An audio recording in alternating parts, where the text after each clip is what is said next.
pelo IP3 e quero-vos dizer que quando cheguei à A25 pensei, quando eu chegar à Guarda o tempo de serviço já está todo contado porque esta porcaria continua toda por arranjar. O António Costa, não é? O António Costa veio dizer ou o IP3 ou o tempo de serviço dos professores, afinal nem uma coisa nem outra, e é assim que o Governo fala a verdade. E a segunda questão que eu vos queria dizer antes de entrar no assunto é que para nós, FENPROF, é uma maravilha estarmos aqui com estas organizações. Nós não temos nem a mania que somos diferentes, nem a mania que somos mais, nem a mania que somos sozinhos. Nós queremos ter a mania que estamos com os professores e que estamos com estas organizações, com estas novas organizações, porque a unidade que nós construímos todos uns com os outros é uma unidade de muito tempo de discussão, de muito tempo de conversa, de procura de convergência e depois dá nisto, dá nestas greves. Não há aqui ninguém, nenhuma organização, nem nós nem as outras, que decidam uma coisa e digam aos outros que têm que ir atrás. Não, a unidade constrói-se no dia-a-dia, em reunião, em trabalho conjunto e por isso, para nós, é um orgulho e uma honra estar neste conjunto de organizações que está a encostar o Ministério da Educação e, sinceramente, eu até acho mais que o Ministério da Educação à parede, porque, na verdade, os professores têm que ser respeitados. Na negociação, dizer-vos o seguinte, colegas, é evidente que a luta dos professores já obrigou o Ministério a alterar algumas coisas. O Ministério da Educação já tem que reconhecer, depois dizia ao Ministro na reunião de sexta-feira, dizia ao Ministro que para os professores é uma vaca sagrada o tempo, a graduação profissional. É sim, senhor. E temos outras vacas sagradas, como o tempo de serviço e mais umas quantas. Mas a graduação profissional é uma vaca sagrada e hoje, contrariamente ao que gostaria o Sr. Ministro, as colocações, praticamente em todas as fases, já são com o critério da vaca sagrada. Mas há outra questão, outras questões que não estão resolvidas. Vamos à vinculação. O Ministro vai vincular os colegas com 1095 dias de serviço, proposta que os sindicatos apresentaram, mas quer impor um outro requisito. Tem que ter este ano os colegas horários completos e anuais. Isto significa que vão vincular, e bem, professores com 4 e 5 anos de serviço, ficando de fora, e muito mal, professores com 15, com 18 ou com 20, porque este ano lhes falta 1 hora para terem o horário completo. Às vezes 1 hora porque são colegas com família, que já não são novinhos, que já não podem concorrer para o Odmira ou para outro sítio do país, que ser contratado em Lisboa ou no Algarve não dá para pagar a casa. Tiveram que ficar aqui, tiveram que prescindir do salário completo e agora ainda levam este agradecimento, que é continuarem contratados, ultrapassados por colegas com menos tempo de serviço e, eventualmente, em alguns casos, não vão jamais conseguir entrar num quadro porque eles vão ficar fechados com a vinculação, que é importante, dos 10.500 professores, é claro que é importante, mas não pode haver professores com mais tempo de serviço, com maior graduação, a manterem-se contratados, enquanto com menos tempo entram.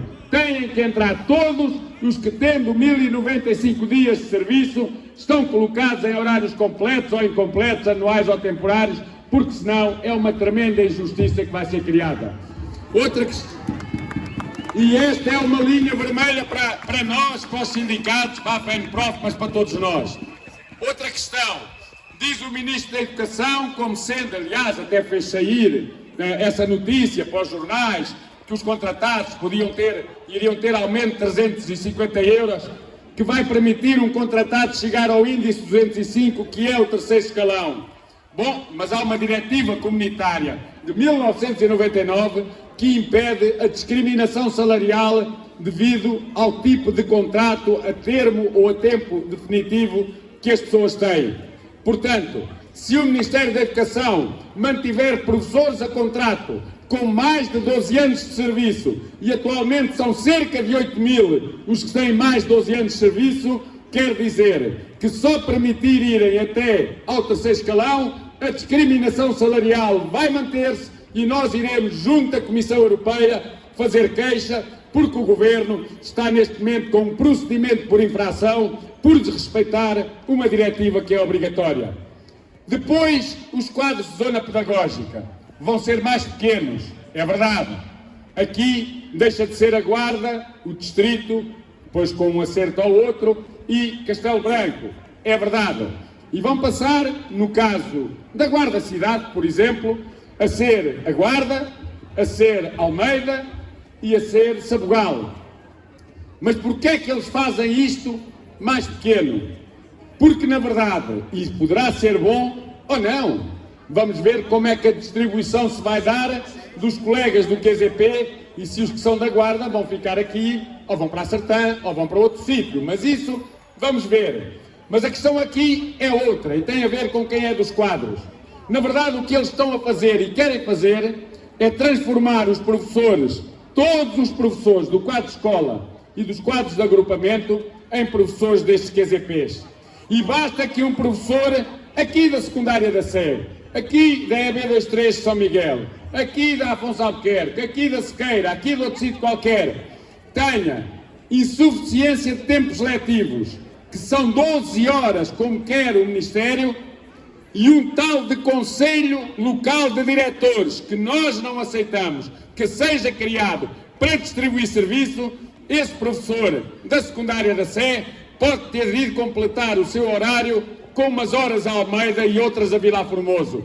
Um colega com 60 anos, à beira da aposentação, que já tenha uma redução, por exemplo, da ordem das 14 horas, que tenha uma direção de turma com uma redução de 2 horas, se lhe faltar 1 hora letiva que seja, pode ir parar a completar horários em Vilar Formoso. Nós não aceitamos que o completamento de horários seja feito desta forma, nem para contratados, nem para pessoas dos quadros. Os professores devem completar os seus horários na escola onde estão, e a ausência de componente letiva, como até aqui, não pode ser mais do que quando há 6 horas ou menos de componente letiva, porque caso contrário, isto é um retrocesso, e em vez de estarmos aqui a criar uma situação de estabilidade, estamos a alargar a instabilidade a quem já estava estável, e não podemos aceitar que isso aconteça. Relativamente aos concursos, há depois outros aspectos. Aliás, ontem houve uma reunião técnica na qual procurámos esclarecer questões que não são claras. Nós sabemos o que é mobilidade interna, sabemos o que é tudo isso, mas não sabemos o que é, e está lá no documento, uma tal de mobilidade para projetos. O que é mobilidade para projetos? É o que estava no documento anterior do recrutamento por perfil de competências. Então era como dizia aqui o colega antes, não é? Pode ser outro requisito, mas eu não me esqueço que no tempo das BCE havia um agrupamento, uma escola, aliás, no Norte, que abriu o recrutamento de um colega de Educação Física que tivesse o perfil que era o curso de nadador Salvador, tirado na Associação Humanitária de Bombeiros de uma determinada localidade, que era Gualtar. E não é que havia mesmo um, é que até era tão estreito o critério que podia não haver ninguém. E como não me esqueço, lá embaixo no Algarve, numa escola em que a direção, na contratação de escola, para contratar uma colega do pré-escolar, vai contratar, depois da entrevista, uma colega com 0 dias de serviço, que passa à frente de toda a gente. Então, e não é que era a filha do vereador e o diretor nem se apercebeu disso. Portanto, nós já demos para esse peditório, conseguimos levar alguns destes casos a tribunal e a anular esses concursos. E esta coisa da mobilidade por projetos, os professores que estão nas escolas, colocados por graduação profissional, sabem perfeitamente desenvolver os projetos, sabem perfeitamente levar por diante os projetos. O problema hoje é outro. É que são projetos em cima de projetos e mais projetos e projetos, porque há gente a ganhar com os projetos, há câmaras a ganhar com os projetos, há empresas privadas a ganhar com os projetos, e os professores que se lixem a ter que levar por diante os projetos e a aplicar e a preencher tudo o que é plataforma, com horários de trabalho burocrático e administrativo que chegam às 50 horas em algumas semanas. Depois, a questão de facto, já se disse aqui, que está em cima da mesa não é só o problema dos concursos. Esse é um. É o problema da profissão. Ou olham para a nossa profissão e veem que vamos deixar de ter professores qualificados em quantidade para responder às necessidades das escolas, ou então acham que isso é bom o caminho porque fica mais barato. Nós tivemos 2.401 aposentação o ano passado. Foram menos de 1.200 os que entraram nos cursos para serem professores.